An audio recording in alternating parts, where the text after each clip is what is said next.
We are overrated. This is overrated. What is overrated? Is it best of one Oasis? We were at the, or I was, together with Barroi, we were at the Takeover TV tournament, or Takeover at Take TV last weekend at the bar, and I was only there for 2 days. You were there for 4 days, if I'm not mistaken, right? Yes, yes, I was. And we had some interesting impressions about, what happened there, and then we in general wanted to talk about how your approach to Overwatch is. So, would you like to introduce yourself, like what you do, what your work is basically around Overwatch? So, yeah, hello. Uh, I pretty much do everything behind WinstonsLab that's somehow correlated with statistics. So, yeah, I basically oversee the recording of statistics. I do record most of it myself. I create the metrics myself. I create the rankings. I'm basically the lot of the ratings. I don't know. So I'm currently showing some of the stuff you've done. So for instance, you have done Yeah. team fight statistics, right, where you basically like try to statistically gather information about, for instance, when a team fight occurs, and that is basically like the groundwork for how Winston Labs operates, right? Like you need to set some premises, and then you can basically talk about them. So Exactly. So I basically, what I try to do is create different models. So for example, I try to model team fights, and based on that model, I just try to get as many statistics out of it as possible. And the team fight statistics was very important because it gave me much more after that. The article you show is probably, it's so basic actually. The things we have right now, they are so much more advanced, but just laying the groundwork was super important for what I can do now. That is just using team fights to create much better statistics, create like impact ratings, for example. What I do right now, what's coming out very soon is like how impactful a kill is, how impactful a death is, not just the first kill of a team fight, because the first kill is very impactful because you win 80% of all team fights if you get the first kill. But because I have team fights, I can actually say how impactful each and every kill is. So I can tell you if your team gets the first kill, the other the second, you're the third, you get the third kill. How impactful was that third kill? I can tell you that. And based on that, I can get like impact ratings. So yeah, I can do super advanced stuff with the groundwork I laid there. yeah. And I guess that's sort of like we're not going to discuss each and every premise Yeah, of your obviously. yeah, we're just going to try to give a rough idea and also like explore your reasoning into these topics. So for instance, another thing that recently caught, I guess, the public's eye that Yeah. came out of your lab, I guess, is the player ratings, right? And like, okay, so why did you just decide to try this route? And did you have any, you know, things that you took from other games, or any? Oh, Is there, a template that you so followed? I wanted to do that basically first and foremost for myself because what I do every day is look at numbers and I try to make sense of how the numbers interact. For example, I look at how many kills a player gets, how many first kills of a fight a player gets, how many deaths he has, how fast does he charge his ultimate, and so on and so on. And I always try to um, somehow bunch them together, like mix them together and get like one number out of it, or so that I can say this player is actually better than the other one. And that was the goal of the player ratings. I just want to mix all the numbers together for myself because I did that basically in my head in some way, and I wanted to get a single number. So the problem with it was that I didn't really see any games that did that. For example, a good game for that would have been maybe League of Legends, because the way I did it is basically create a rating for every single hero, because you need to take into account different things for different heroes. For example, a Mercy does not need as many kills as a fucking soldier player. So because there was not really a game that did that before, I just tried to ask as many people as I knew as possible. I have many friends who studied statistics and are statisticians and stuff, and I tried to get the help. And basically just try to create one number that tells me how good the player is, and it's not perfect.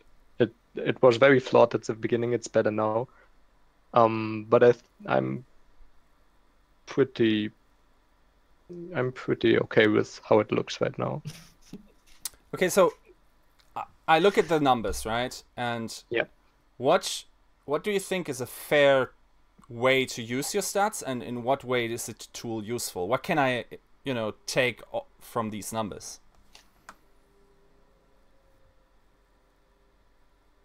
So the only way to really use the statistics is by comparing different numbers. So and not comparing the wrong numbers. For example, if you compare Blank's numbers at OWPC with numbers from let's say Cloud9 at Takeover, it would be very unfair to do that. So the way to use the numbers is basically add some context to it, maybe the tournament or something, and then compare players in the tournament.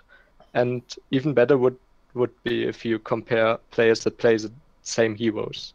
That would be even better because the hero ratings are all different, but in theory it should be okay. It's not quite perfect if you compare different heroes with each other, but you can do that in theory. But it would be better if you compare just players who play the same heroes and basically add some more context. For example, you shouldn't compare players that played on different patches too much. You can do that, but not too much. If one is outstanding 1 year ago and another one is outstanding 1 year later, you can say, okay, he was good there and he was good here, but you can't really say who was better. If you can't really compare those two because it's like a year between them and it's different competition and stuff. It's basically that's the same for all numbers pretty much. Just add some context to it that seems fair. So yeah, let me chip in here because I'm amusing myself a lot since that's what I always do in my articles, and people don't know that, but Barroi found me out and struck, and the thing is I didn't work from the start with them. I just did my own thing and they saw it and they were like, okay, we can work and we can have your things up here in WinstonsLab. Sorry. So what I really find interesting is that up to a point, like you say, you can compare this stuff, you can add context and whatever, but people do not add context. People are just are like going to take the number you have devised and you have like put so much thought into it. You have gone through countless numbers, you have seen all these variations of the fluctuation, everything you have found like what's the sweet spot for you, and people are going to negate all this stuff. They're going to get the number out, and you will see articles like they won recently in Kotaku or whatever, where they're going to use like hook accuracy as a metric for their performance on Road Code. And you're going like, it's going to blow your mind, like why hook accuracy is a thing for Road Hook. Like if I get 100 hooks, 100 people hooked 100 times and I don't kill them, like why is it even a thing? What Carachol is basically saying is that you're the Oppenheimer of Overwatch, right? You created this bomb and now the wrong people have got it in their hands, and that's basically it now, right? Yeah. Up to a point, like, I mean, we want people to, and the thing is that most people do not educate themselves on the numbers, like why you use this thing and what does this mean and in what context and whatever. I mean, you have constantly to do this thing over and over and again, and that's why I amuse myself, because you said like you can't really compare the, you know, the performance in the Overwatch Pacific tournament with the Takeover tournament. And I always think like when Sideshow does his global rankings, like Here we go. he's basically trying to boil down regions to a specific tournament, a specific league, and then in that specific tournament, that specific league, he then tries to, you know, understand, like even if even in a tournament, some teams won't find other teams, like you don't have the data how well they would play against other teams, and therefore, I mean, isn't it really hard right now in Overwatch where you don't have any kind of structure, where all the tournaments are like having different tournament formats? Even in a Takeover 2 where you were part of it and you witnessed it from first hand, like they had this new 4-game set, which teams have to play all 4 game modes. But again, like not set maps for each game mode. It's like only the game mode once, and then you get like points per, you know, this per points out of the maps you have won. And the thing is, like, if you change this factor, like the map format and the tournament format and whatever, how do you relate this, I mean, to the performance of the team in the traditional big ban system? I mean, you can't really find the magic for this thing, can you? Yeah, you can't. I think what Sideshow and the guys at Overrated do is actually, it's actually a good. They put a lot of effort into it, and I think it's a good way to go if you want those global rankings. I would argue we don't need those global rankings. I told them that Come on, Lord. half a year ago. Tell us the word. I don't think that we need those rankings, but I think what they do, if you want those rankings, and you probably want them because of publicity, if you want those, you should do what they do. I think they're doing an okay job with it.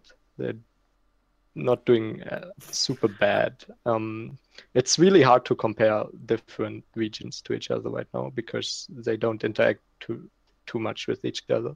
I mean, in all fairness, he had this video where he outlined the different regions, right, and like separated them and gave his reasoning, so you can argue with them then. And like, I think this time, I don't know how involved other people were in this list, if it was just his list, because I know for Overwatch GG, like when Sideshow was on here, he talked about that it is a team effort, right, when they're talking about these global rankings. So I don't know if that was the case for his regional rankings, but in general, I think in that way, I think as an intellectual exercise that has value. And then, you know, in order to engage, so sort of like the, you know, the entry for people to get into these things, I think they serve a purpose, these global rankings. And obviously, like, people just want to know who's the best in the world, right? I don't think they serve a purpose other than attention. Like, anyways, the thing is, do you have team ratings in the future in the store for us? Like, yes, there will be team rankings, but not right now. okay.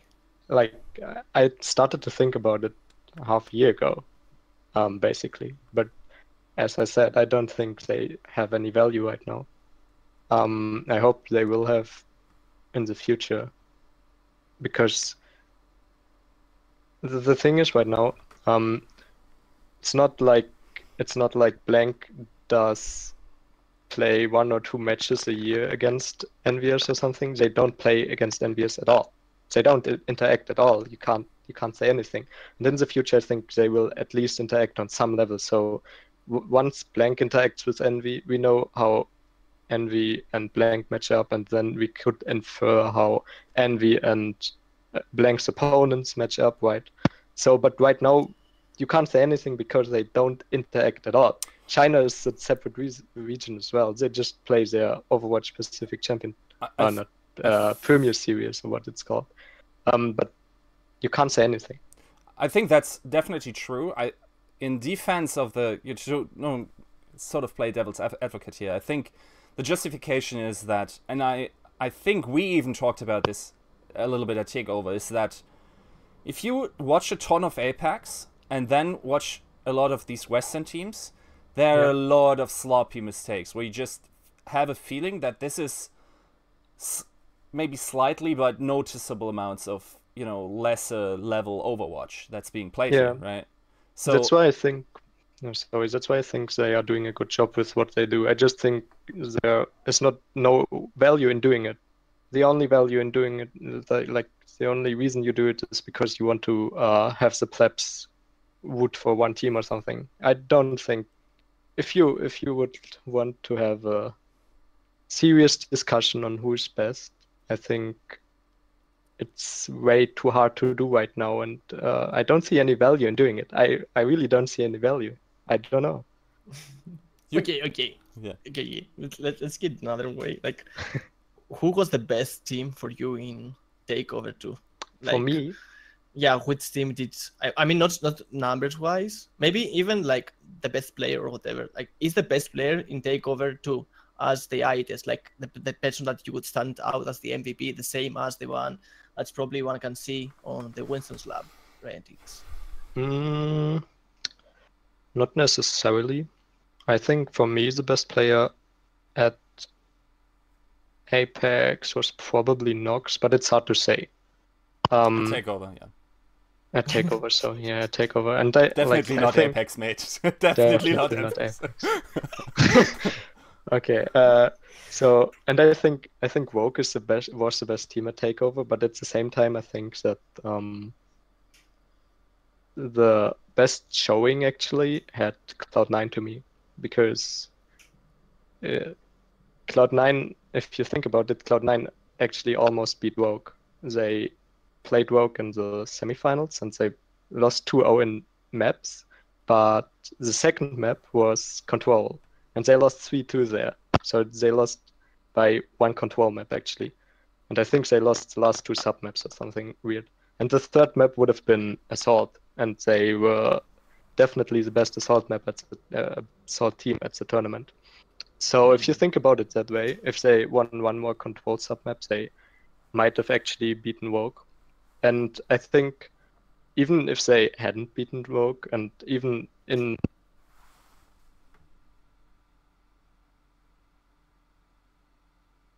sorry, my headset just died. I thought your mic died for a moment there. Yeah, advanced technology. So where was I?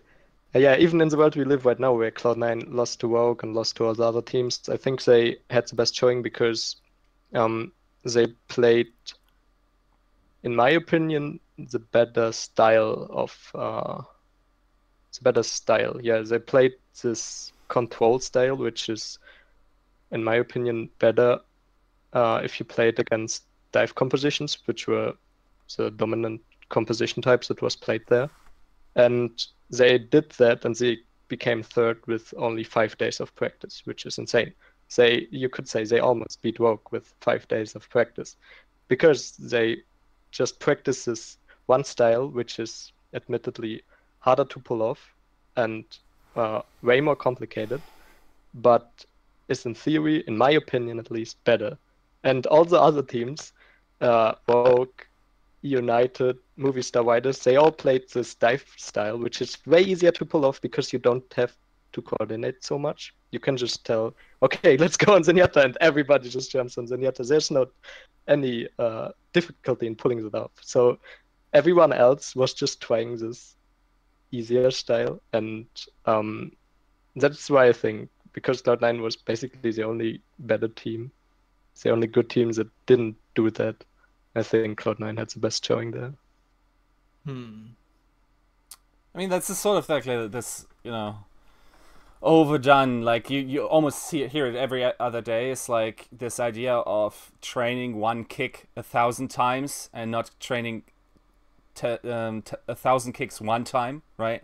Yeah. So, but still, I get what you're saying, because then the argument is obviously Cloud9 is not only practicing that one kick one time, right? They're actually also going to practice these strategies 100 times. So then it gets more, especially in Overwatch, right?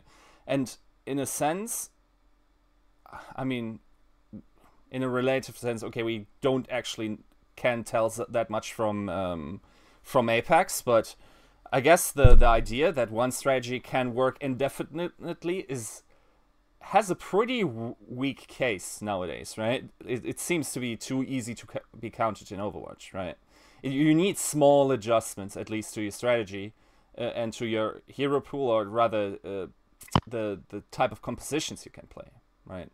Yeah. Let me ask this: is there, like, I guess it's a stupid question because it seems apparent, but there was, if you had to guess, how many more different compositions did Cloud9 play in comparison to like a movie star or a Rogue or even a Reunited? So,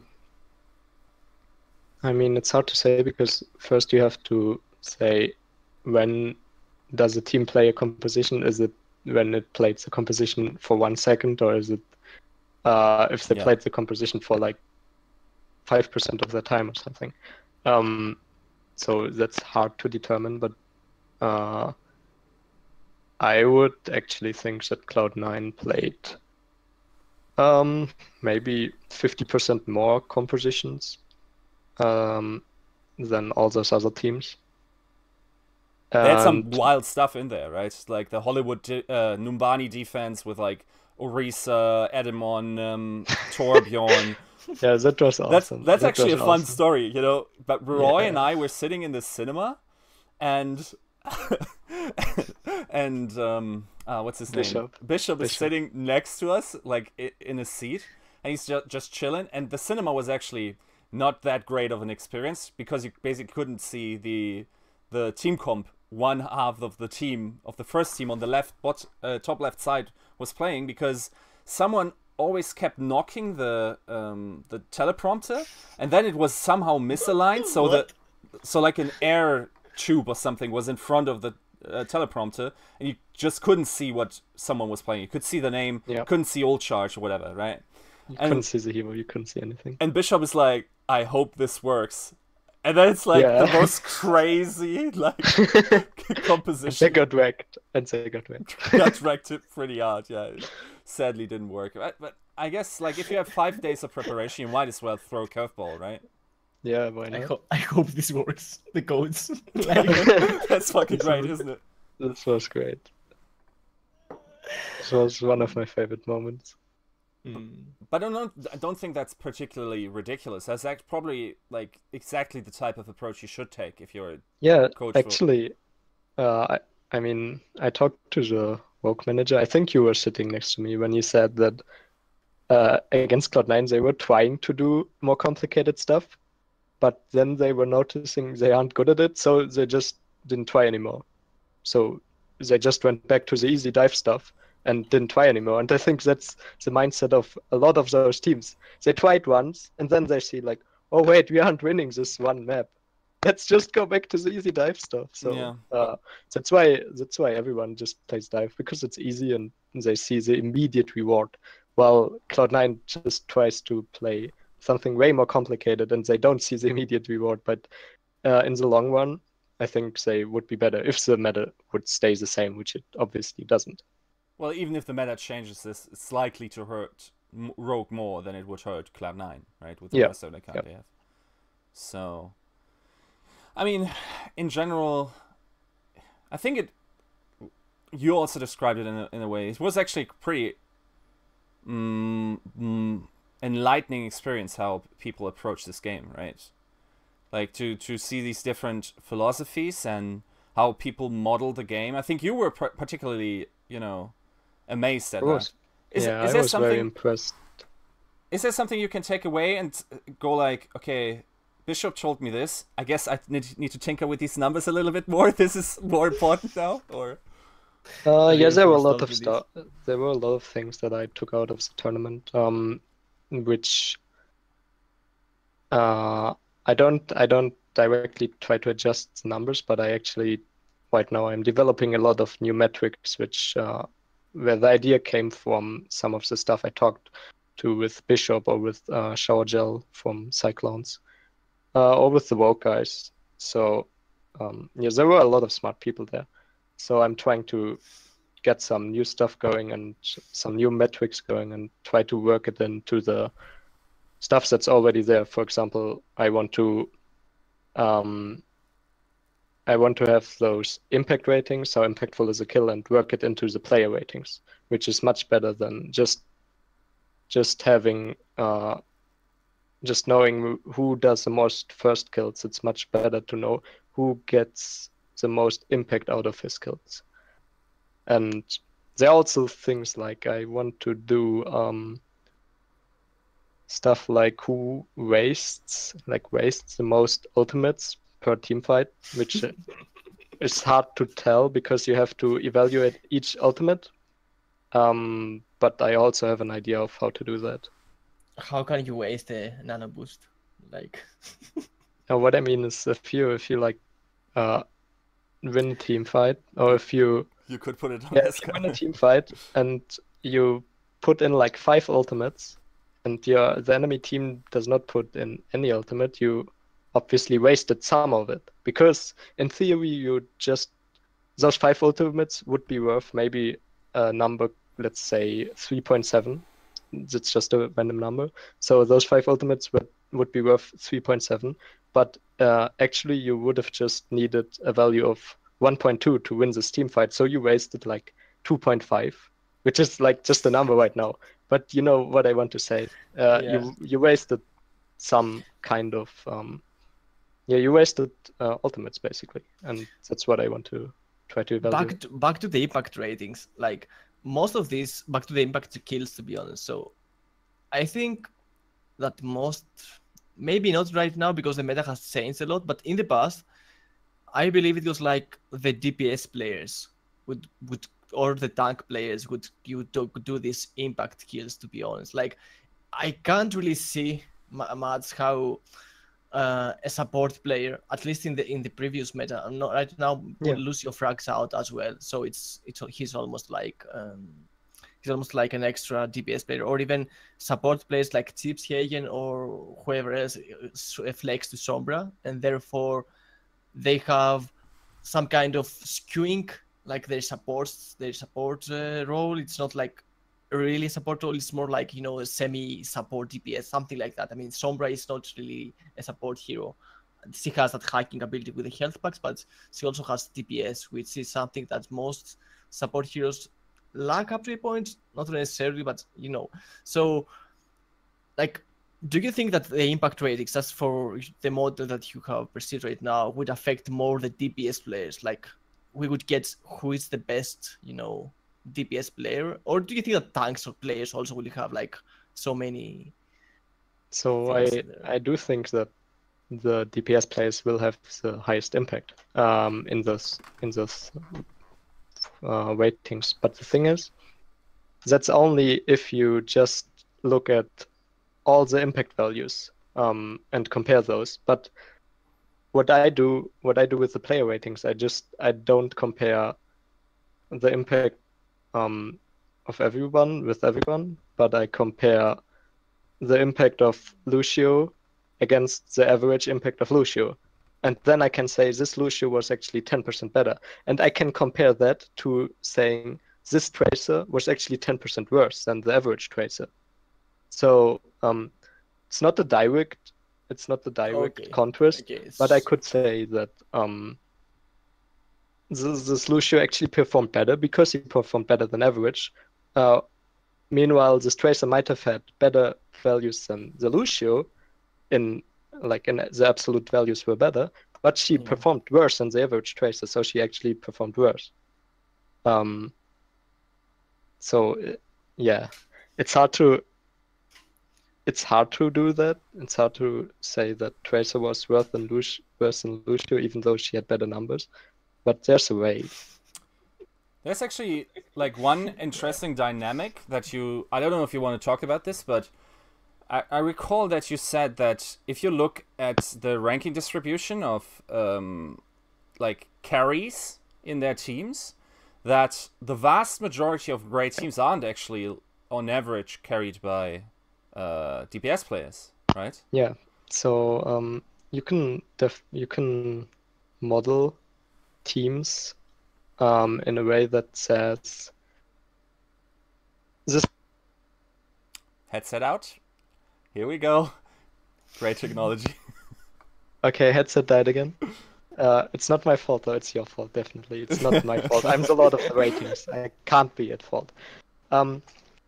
So yeah, you can model teams by saying this team got carried by your DPS players, or this team got carried by your tank players. And what this means is, I use the term carried, but it's a bad term, because what I mean with it is Team A, which was carried by DPS players, their DPS players get the higher number of their team's kills than the average DPS player does. So let's say the average DPS players in a team get 30% of their team's kills, and Team A's DPS players get 50% of their team's kills. Then I would say this team was carried by the DPS players. At the same time, Team B has tank players which get 25% of the team's kills, while the average tank players only get 20%. So they are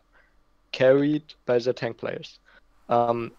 Carried is like a really bad term. I need to think of something better. But if you look at it that way, you can say a team was carried by tanks, by DPS, or by supports. Carried again. It's a bad term. I really hate the term. No team ever was carried by supports, to be honest. But the interesting thing is, Lunatic High definitely was. I think a better term is saying this team's focus lies on their DPS players. It lies on the tank players. It lies on the support players. That's a better term. So I'll use focus from now on. So if you model it that way, the interesting thing is that teams that have their focus on the DPS players actually are much worse, like much worse in terms of results than teams that have their focus on tank players or support players. I think I looked at it for Apex Season 2, and in Apex Season 2, from the top 8 teams, only 2 had their focus on DPS players. So only 2 out of the top 8, and those 2 got both eliminated in the quarterfinals, I think. So the top 4 teams at Apex were actually had their focus on tanks or support players. And most impressively, the team that had the focus on support players, which was Lunatic High, won the tournament. I think LW Blue must have been in there, right? So yeah, LW Blue was one of the teams that had their focus on DPS players. Yes, and they were top 4, correct? Yeah, okay, Yeah. then Yeah. So No, I mixed it up then. Yeah. But it's basically the 2 of the top 8 had the focus on DPS players, and maybe 1 out of the top 4. So it's, if you compare that to teams that have the focus on tank players, it was probably 4 or 5 teams out of the top 8 who had their focus on tank players. So in terms of results, and I looked at it for other tournaments, but I don't have the numbers in my head right now.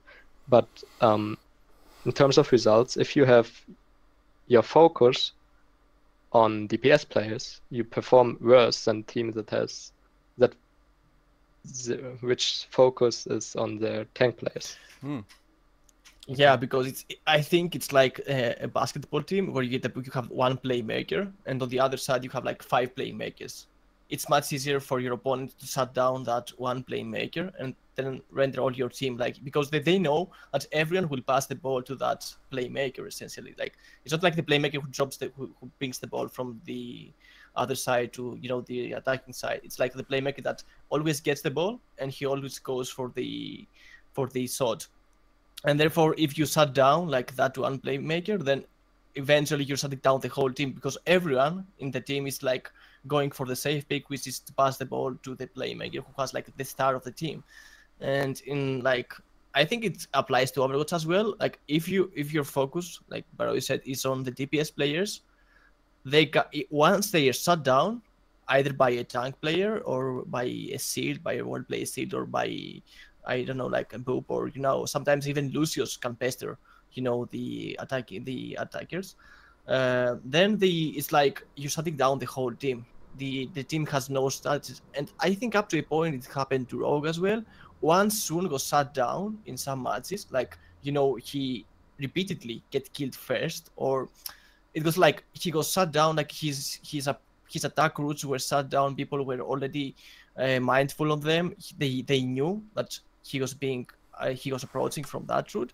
Then essentially the whole team was like on the back foot, because again they couldn't switch him. They couldn't really like put him on another role or on another hero. He was like the Tracer, and the Tracer was underperforming. And in a 2-2 setup where your Tracer is underperforming up to a point, it's like your whole team starts to underperform, because the soldier does not have the harassment. The Tracer can't do the harassment. Then who does the harassment? And therefore you're letting the opponents get the best foot in the fight. And I think he saw me that, and I was like, oh my god. And I think Fnatic was also the team of the Westerns that got carried, or was like too reliant on their tanks to secure kills. Like I think it was 40% of the team's kills on the back of their tanks, I think. Oh, headset out, yeah. So Hafikul and Stoop actually like slammed really hard? No.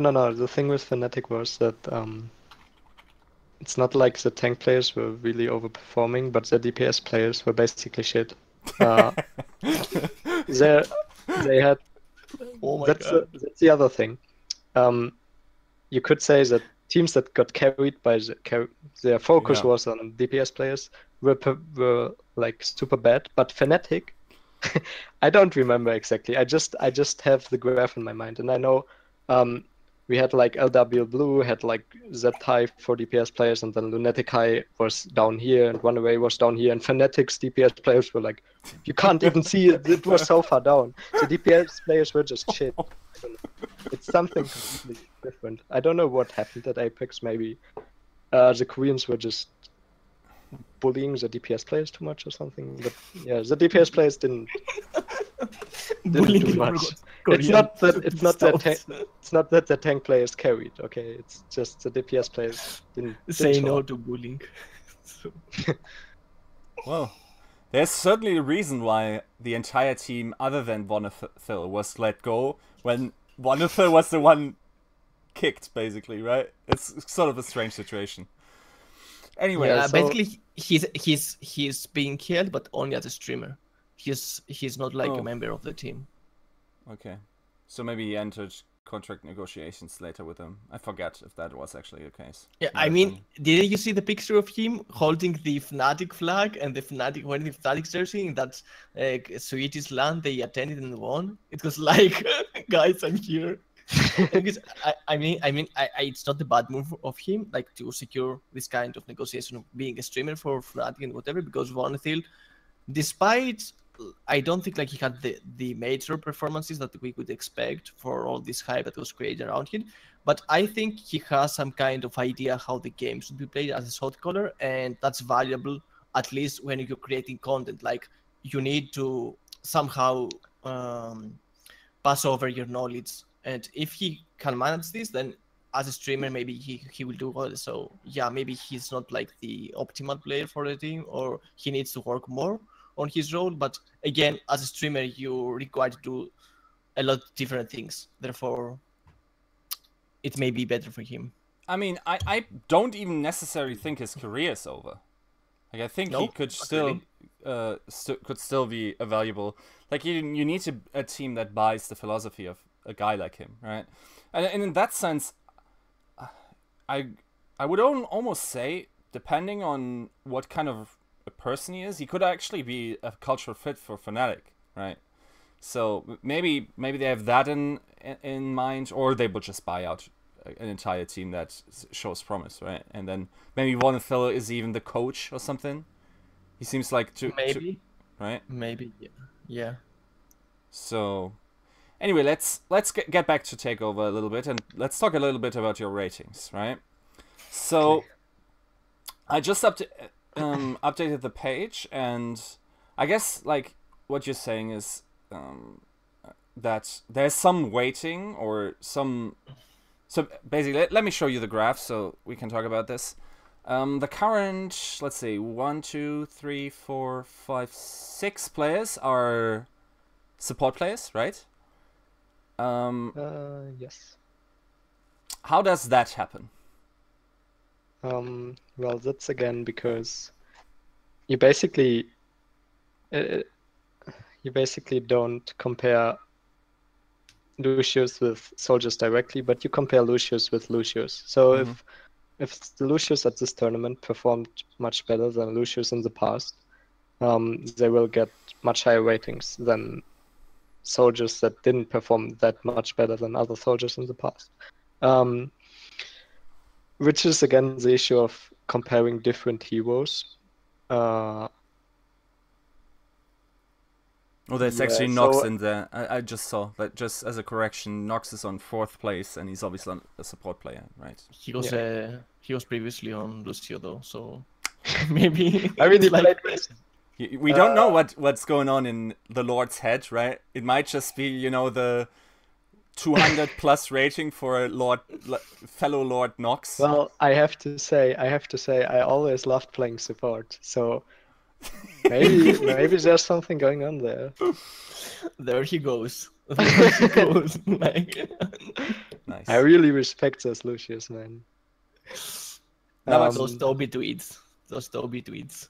But yeah, so it's kind of an issue right now, and I hope once there's more data, this will be evened out.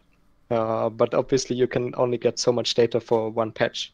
So yeah, it's really hard. The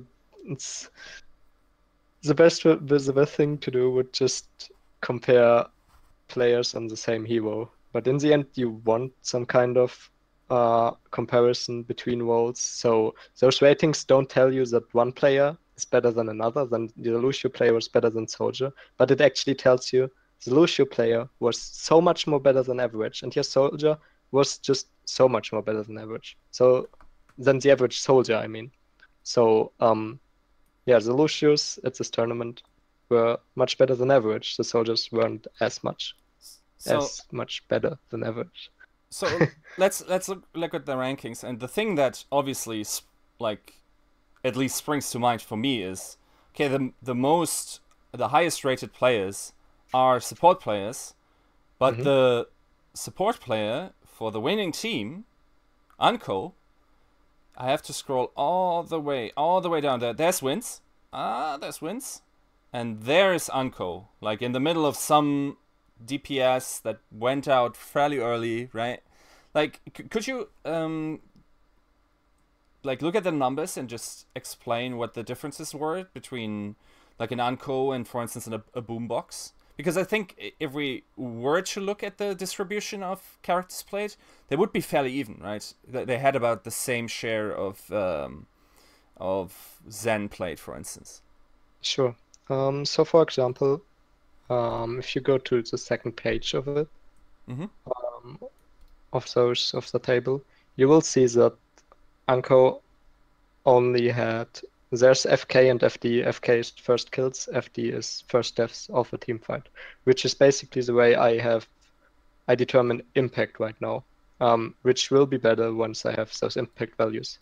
But Anko has way lower first kill values, so he only has like 4% of all fights he gets the first kill. Boombox gets the first kill in 6% of all fights, and at the same time Anko dies very often first in a team fight, which is very important not to do, because if you die like him 12% in 12% of all team fights first, you will give your team a disadvantage. Anko is actually, if you just sort the whole table by first death, you will see that Anko is the 5th worst player in that regard. He died too often, as he was too often the first casualty in a team fight, which is why his ratings are so much lower. Interesting. Interesting, yeah. So yeah, again, first kill and first death is right now how I evaluate impact on the team fight, because first kill, if you get the first kill, you have a 80% chance to win the team fight, which is insane. Once I have those impact values, I can tell you more about what the other kills are, like what the impact of other kills are. Not just the first kill and the first death, but also the fifth kill and the fifth death. And that way, those ratings will get much more accurate. But yeah, that's the explanation for why Anko is so far down. Okay. It depends though on the role the player has in the composition as well. Which Yeah, up to sure. a point, I mean, Yeah. it's So- right now it's so hard to model. I mean, compositions and the roles because up to a point, maybe two teams may play the same compositions, but their strategy with this composition is so different. Like for example, you have Anko and you have Boombox. Boombox is like he's playing safe. Anko is playing super aggressive. Therefore, I mean this kind of style you can't really put it in number. It's really hard. So to be in the mind of the players and say, for example, that there was a strategy and we followed this strategy and the strategy failed. And for this reason, we had Anko die 15 more times than he would otherwise.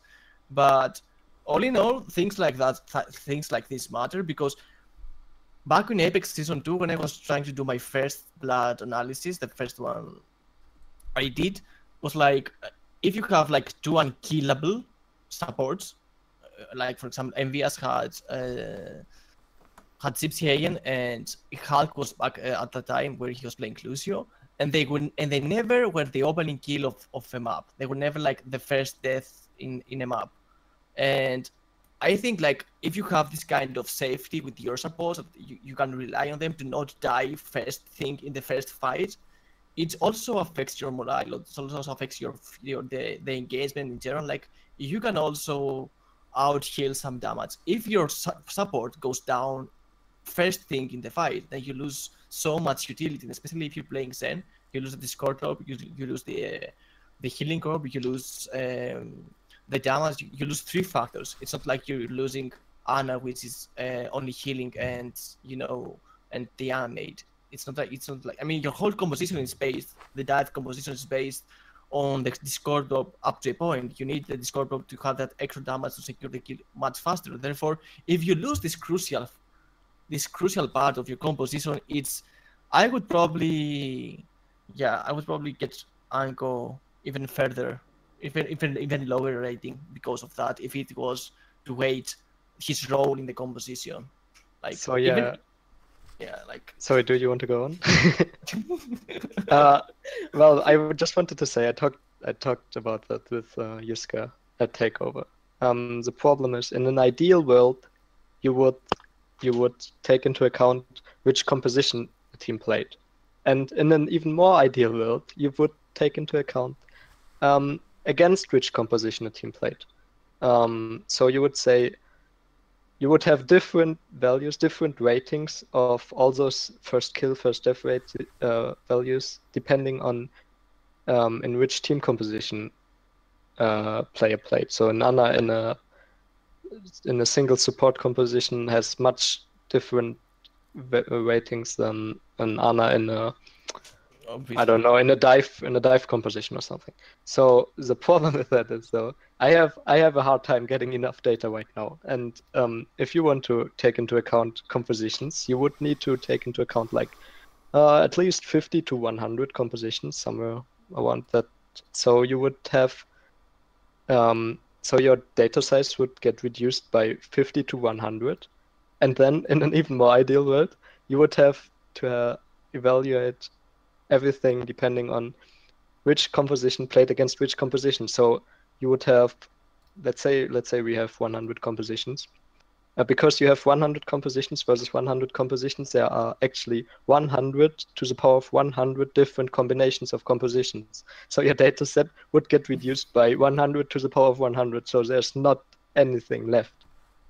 So at some point you will need to cut off everything. And as you said, you might need to do that in your head. You might need to think about what Boombox played yourself. We don't have enough data to do that, to take into account the compositions. It's sad. In an ideal world, I would have 100 hours of all those 100 to the power of 100 different things, but it's just not happening. Yeah.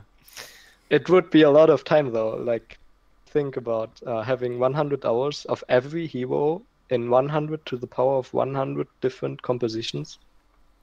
I probably would need all of. Wait, how much is that actually? Maybe I would need just all of the videos that are on YouTube or something to get this high of a number. While Barroi does this calculation, right? That's it. I think the most error. Nice. Yeah. I think the best case where you can talk about these numbers, and this is actually an interesting case because, and this is where the eye test and expert opinion, I guess, and then numbers sometimes diverge heavily. Because I remember, like, after the tournament was done, and I had tweeted that you told me, for instance, that Logix was going nuts on the first day, right? Yes. He was like the hardest carry of, and then I think the name even applies in that sense. And I will prove this. So. He gave the title now, so no, but as I will prove in a second, it's like his performance was absolutely insane. Even if you look at the numbers, and that is interesting because, for instance, I was talking to Sideshow, and he was telling me, and now that's a relative statement. I agree, but he was saying like he was still not playing or like he was online. So apparently either I didn't watch enough EU, and he's apparently like the best player in the world, and he like can unlock another life gate and just go ham, right? Like the numbers you have here. So let me pull this up. So if we go by rating, obviously he's the first DPS player to pop up with on the 1072 7th place, yeah. And then like just look at kills, right?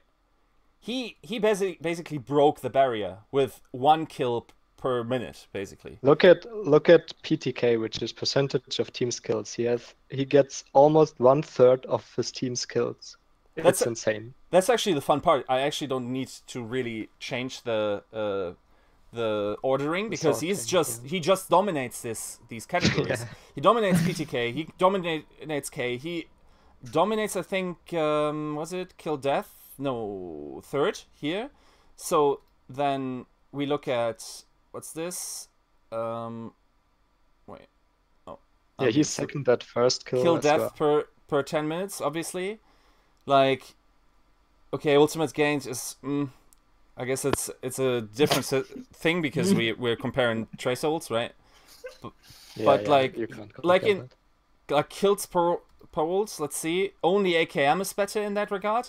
So that guy had a nuts tournament, right? And kills yet per ult, only AKM is better. Let me see. Yeah, and yet, like I have like experts telling me that he either has underperformed, wasn't as good. I mean, I guess there's my inference, right? If someone tells me someone underperformed, I assume he considers them not like to be one of the top players of the tournament. He still could be, right? But then I wonder why we're not talking about Logix like to be the best player in the West or something. Because he's stripping Shofu in all these categories, so, right? My explanation for that would be either they are white and he underperformed because he played against a better kind of opposition, or they are wrong, and the reason why I think they could be wrong, and this was his real level, is because if you look at those games from his team, like which team is he on? Movistar Riders again, right? Yeah. So if you look at the games of Movistar Riders, you will actually pretty much only see swoosh. Or was it swoosh? Wait, I'm confusing everything right now. Yeah, it was swoosh. Yeah, so if you watch those games, you will pretty much only see swoosh actually. The spectators are on swoosh almost all the time. So I would say there's some kind of media bias going on, that you can't tell how good he was because you couldn't see him. You just saw swoosh just using his ultimate. Yeah, and I think it was mainly also because obviously he had, was it? I think it was one of the first days where Swoosh had obviously this great comeback ultimate on Genji, where then obviously the media spotlight is there because then there's a narrative, right? But the rate, like we were sitting there, right, and we were talking about your statistic of like if you get first kill, you win 80% of the fight. And Logix was getting these first kills like bam, bam, bam, bam, bam. And I'm like, these guys are making up all your 20% of not winning the fights they after getting first blood. I looked at it afterwards, and it was a game against Cloud9 where they just got the first kill, lost the team fight, got the first kill, lost the team fight, got the first kill, lost the team fight. It was, and I think for this game alone, the chance to win a team fight if you got first kill was only at like 70% or 60, somewhere between 60 and 70. So it was much lower than it actually is. But yeah, those guys were just making up all those 20%. I don't know what happened there, but like in theory, his team would have won against Cloud9. They should have won much harder. Surfer though had the best PTK in the tournament, like 20%, I think, almost 19.76. So I think Logix got served there up to points. Maybe. Wait, PTK? You remember something? I mean, and this is why I like numbers. I mean, I don't really dismiss the eye test, but sometimes the eye test, because I read this, Thomas Kuhn had this great book on, the structure of the scientific revolutions. And it's a great book because it says that you're seeing the world through the glasses, the ideological glasses that you wear. Therefore, the eye test is already biased. And you need some kind of opposition to this bias. Like, you need to clear out the whatever dirt is on your glasses. You need to somehow find a way to evaluate the situation with another kind of reasoning, another kind of formula, so as to see what's really happening. And then you combine these two, and you have probably the best possible result that you can. Exactly. Obviously not like the perfect one, but the best possible. Yeah, you definitely need to combine those two, though. You can't have one or the other alone. You need to combine those two. You need to combine the eye test with statistics, and probably at the same time you need to be some kind of knowledgeable about statistics. Maybe not a super expert, but you need to at least to know what it means if a tracer gets 33% of your team's kills. If you don't know what this means in terms of how much better or worse it is, it doesn't have any value as well. So yeah, you need to be good at seeing stuff with the eyes and at the same time knowing what the numbers mean. I mean, you just described the unbelievable human, right? That guy doesn't exist, right? So I mean, that's why I like numbers more than humans, right? Because in some way, numbers are my finest creation. Humans at the end, once you have ratings or something, those numbers will probably be better than most humans, actually. So the ratings I created are probably better than pretty much everyone on Reddit you could find. I mean, yeah, come on, like hanging that bar low, mate. Yeah, but still. And yeah, it's hard to be an expert in everything. It's very hard. So because some people, specifically a user, was threw this question at me, and it's come to a point like interesting to start discussing these things. For example, you see, in PTK between Surfer and Logic, you see a 2 points difference almost, like or was it? No, it wasn't like no, it goes. Okay, it was like, no, it wasn't 2 points. That was the first kill. Now, you see, like, in PTK, you see they have a difference of 1.2%. Like, yes. Logic is ahead 32.8 to 31.6. How big is this difference for you? Like, for example. Yeah, it depends on what viewers they played exactly. So how long did they play Tracer and stuff, and then again, it depends on what the average Tracer does in that regards. I mean, I don't take into account PTK actually into my rankings because I don't want to put too much weight onto how good your team does, because PTK is in some way heavily involves how good your team does. But in theory, you would say that those 1.2% are high if the standard deviation of all tracers is low. So if the standard deviation of the PTK of a tracer is and standard deviation again is like how far away are you from the average. So if the average tracer is 20% and you have 25%, you have a lower deviation than someone who has 30%, which is a higher deviation. Lower deviation would mean 1.2 is worth more than it would be with the higher deviation. I don't know what it is for Tracer. I don't know it out of my head. If this 1.2 actually means a lot, but I would say no, because I think for Tracer this varies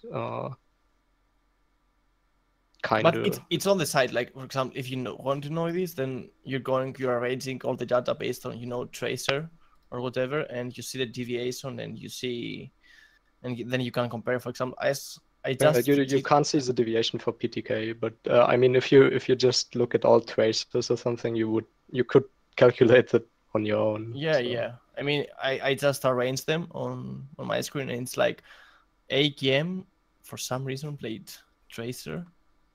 I'm not sure about that, but anyway, it's like he has 20%. I mean, Value Data is like his PTK is like 23%, and then no, this doesn't seem right. Like something is wrong with this space. I think I'm seeing Anko having the best PTK on Tracer with 8 minutes in takeover. Maybe you should actually select Tracer. I don't know. Okay, that I don't know what you're looking at, but yeah, it obviously depends on how well the average does. How far are you off the average? Are you much better? Are you much worse?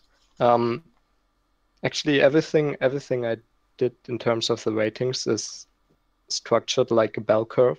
So you have this curve, and if you are in the middle of the curve or near the middle, you will have a rating near 1000 or something. So, and the further away you are from the middle of the curve, the much better are you, and exponentially so. So it's hard to explain, but basically, if you're like 1% point better than average, or wait, what do I want to say? It's much there's a much higher difference between like someone so if someone is in the middle of the bell curve and is just this much better than the guy on the left of him, then he's comparatively not much better than the guy at the end of the bell curve. Or exactly also you're totally right. That's perfect. So if you are here and you want to go to here, it's much easier than if you were here and go to here, which is the same distance, but it's much harder to do because you're further away from the average. This is basically, how every student thinks, because it's like, to get an average grade, it's like not much work, right? You can just comfortably sit there. But to get the A, man, that's so much work, right? That's so much harder to get there. And that's basically also the case, I guess, with these ratings here, right? By the way, it's true. I mean, I just arranged the players based on hero, and for some reason, Anko played as per the side. Like, he played almost 9 minutes on Tracer. Maybe a takeover, or maybe there's some kind of wrong input in the side, but yeah, he has like Tracer. next to it. Anyways, so it's like yeah, back to that tracer thing, because I wanted to answer this question. It's like it's from 20% all the way up to 35%, I think, and therefore it's like this the deviation is neglectable, I think it's the word. Like you don't really care that much for 1%, you know, in this kind of situation. But if it's like, you know, 20% to 30%, then that's a huge gap. But you can find all these stats because people ask these questions like, how do I evaluate these things? What's the best hook accuracy that I should have? Like, you know, it's a trend. It's a trending question right now in the world of Overwatch. So let me ask this. Like, okay, so if I'm looking at the playtime, for instance, teams that went out early, like a Misfits, they have like 3 hours of recorded play. NIP has like 3.5. Then the higher teams, the higher they go up to like 7 hours, 8 hours, right? Is that a good data set? Is that something that you feel confident in? It depends on what heroes they play. I think once you have 30 minutes on a hero, you get a very acceptable rating for this hero. So once you're at 30 minutes, I think it will be extremely good once you are at 1 hour of the hero, and after 1 hour it doesn't change too much. That's why it's extremely good in saying it's extremely accurate, because it doesn't change that much afterwards. If you're at 30 minutes, it's already very acceptable. It doesn't change anymore that much, but it still changes. It still can fluctuate. But yeah, it depends on how much you play hero, not what the team plays in total. Okay, so 1 hour is a respectable amount of time. I guess, like the vast majority of players probably did that on their first hero. Maybe not like a Tivik, but like most people don't switch that much, right? So I would expect that these datasets, in that sense, are fairly good.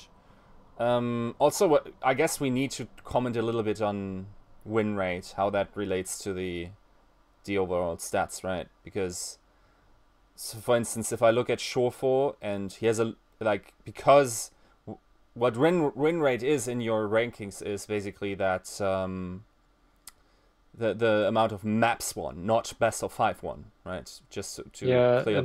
Not the amount, but the time.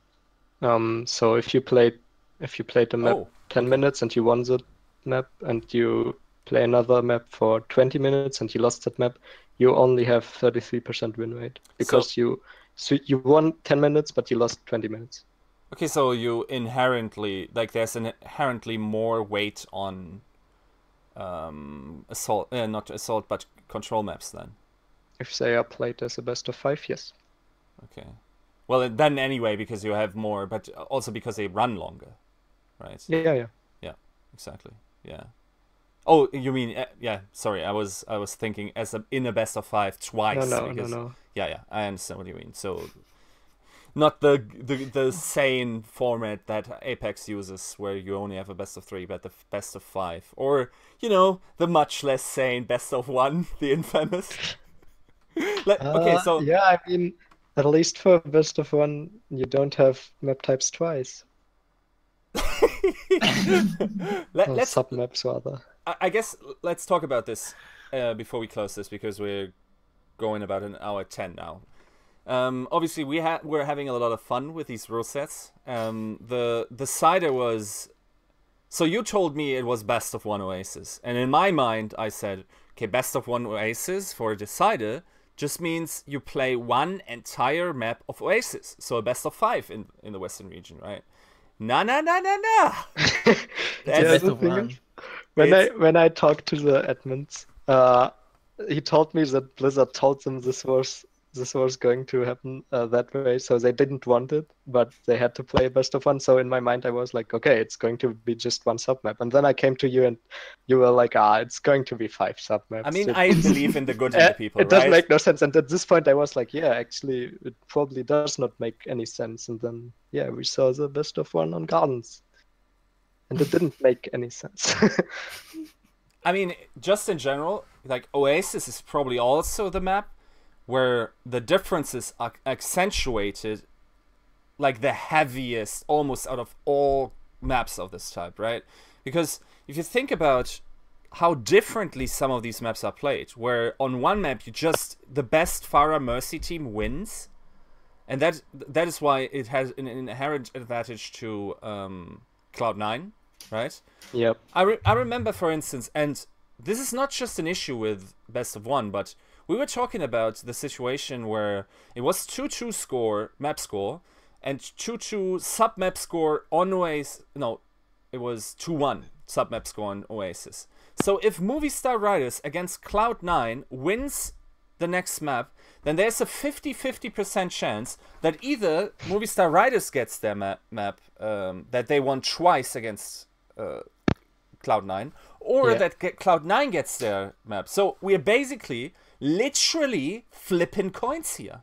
Yeah, I will probably write a very short article at some point about it, just giving some numbers and telling you why best of 5 is super biased, or not biased, but rather a coin flip, actually, depending on which maps are going to be played. And it's insane how often BO5s are going to be played in the past and in the future, and how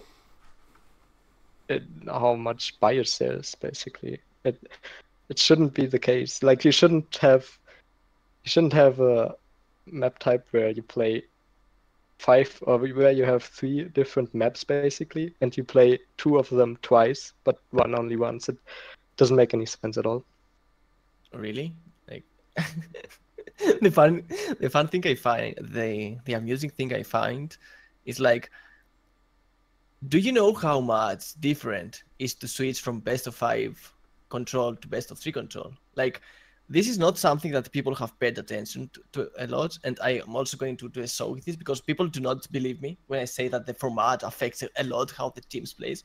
Because in a best of 5 control map, you reach that situation where you're down 2-1 to a team, but then you do the reverse, but then you go on to the reverse sweep, like the semi-reverse sweep, because you already have 1 point. But in Apex, for example, where it's a best of 3, that's 2-1 is the final score. You don't get a second chance, you don't get anything. And in many cases in the West, for example, in Rock's cases, or, you know, in Cloud9's cases, only in those teams' cases, they had these scores against them, and they managed to do the reverse sweep. What everyone remembers after that, they won them up. Yeah, put this team in the Apex format, and they lose them up. Like, it's for me, it's that kind of simplicity that we need to have among tournament formats. Somehow, like, have the teams play on some kind of, you know, rules that they apply to all of them, and then you can have like double eliminations or single eliminations, or you have a league format and, you know, a more extended tournament format or whatever. I mean, these things are acceptable to switch between tournaments, but when you essentially making, you know, this kind of mentality that one team builds on a game mode different for a tournament, then it's like, what's happening here? And people haven't really realized it. I don't think they pay attention to numbers, and like, they don't really try, you know, to find ways to test themselves, like, you know, to test their theories. They just have this kind of opinion in their minds, and they're going to throw it at you 100 times. And, you know, because they won them up, then essentially whatever goes with them up, they're going to win again.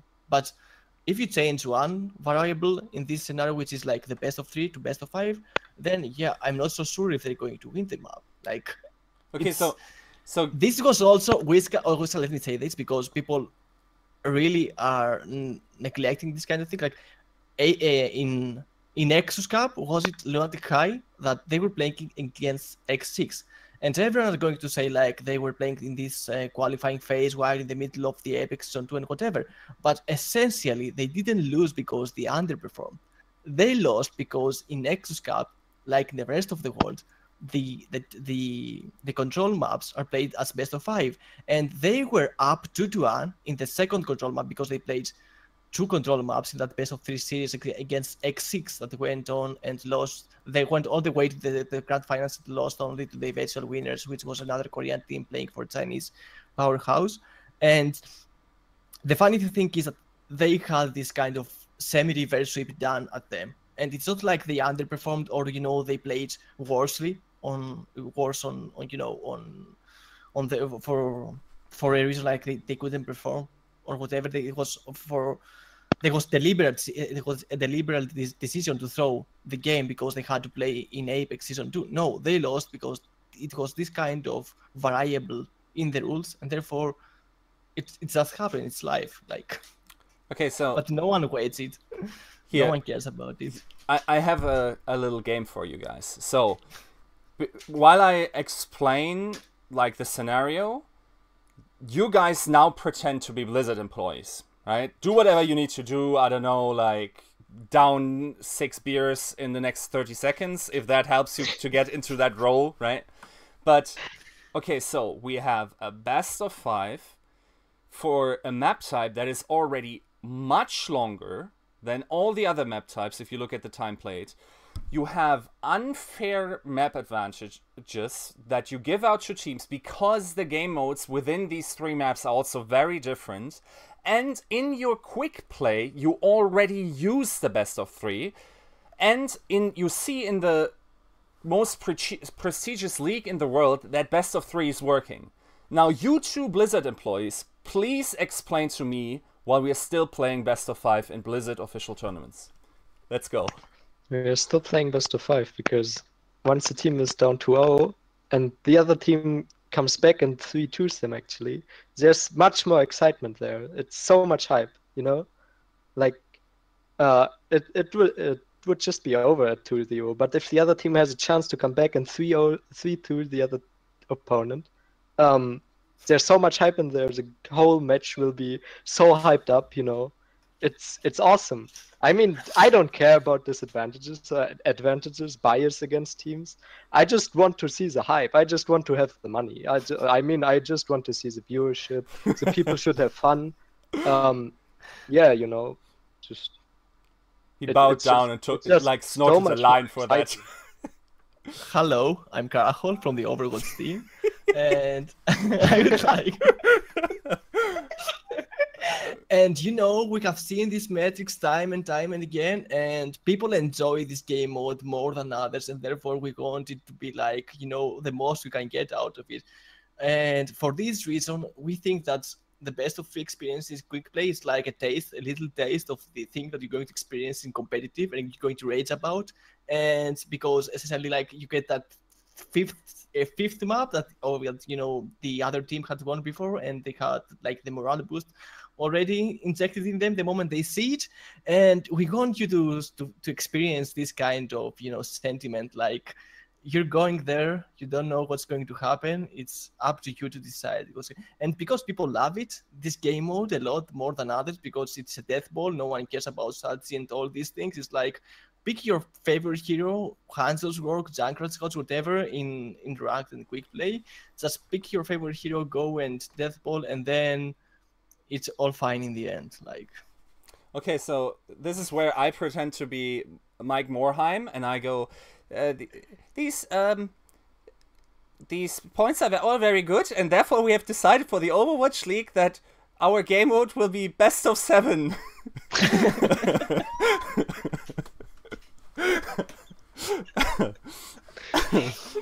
More time, more fun, Yeah, definitely. To be honest, I think that especially control mode could be like a separate Overwatch tournament. Like you could have like like basketball, like football, whatever. You have like this kind of symmetrical design. You have this kind of rule that you get 1 point per map, and therefore you can play like 10 maps or 15 maps, or do it like CS:GO, where you play 15 maps of one game mode that the team decides, and then you get to play 15 maps on the other map type. For example, 50 rounds on Nepal and 50 rounds on Lee Sang, and then you have like teams battling out constantly, and you could have like this tremendously fun and different kind of Overwatch, which right now is blended into with all the strategy, attack defense oriented game modes, which is like,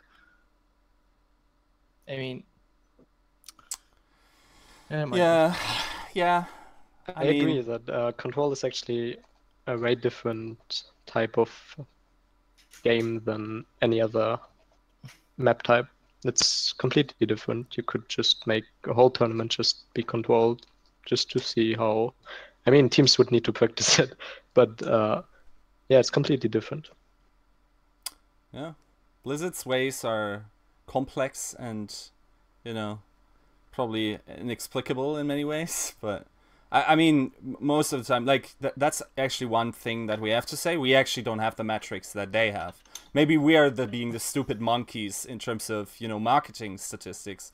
What you know, like, test groups actually answer to these questions.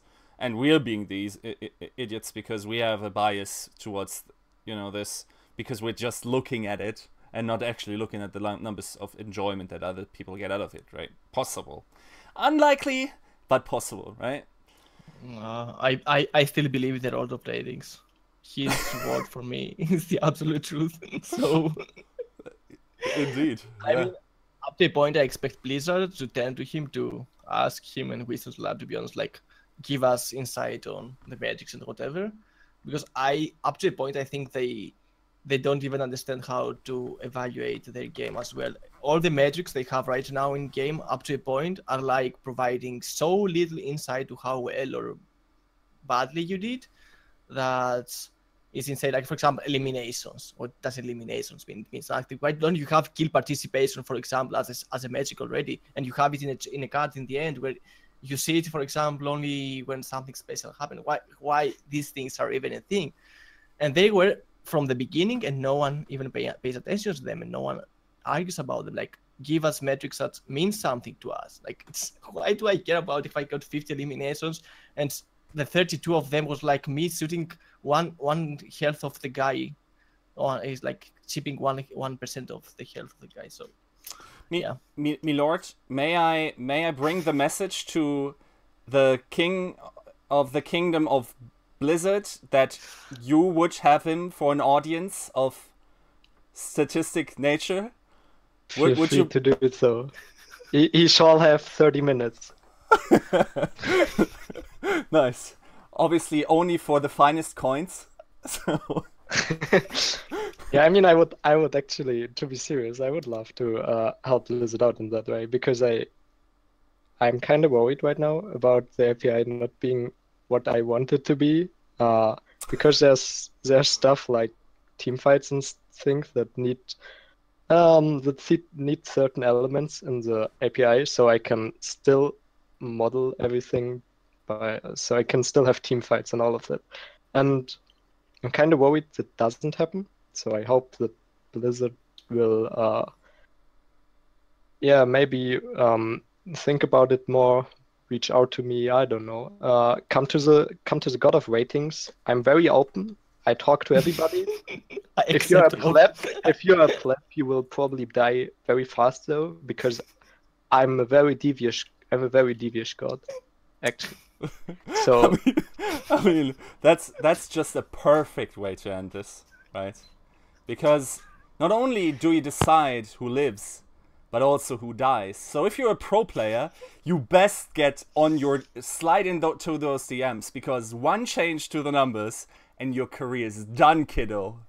Listen, I have ideas for every player. So if a player comes to my bedside, I could just say, "Oh, this player actually, he only deserves 5% of what he does, so maybe just tune it down by 95%. I don't know.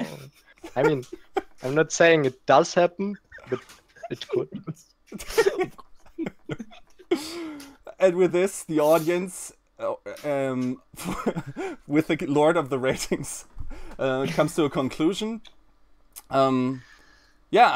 Thanks for coming around. Do you have anything to say? Do you want to say, or?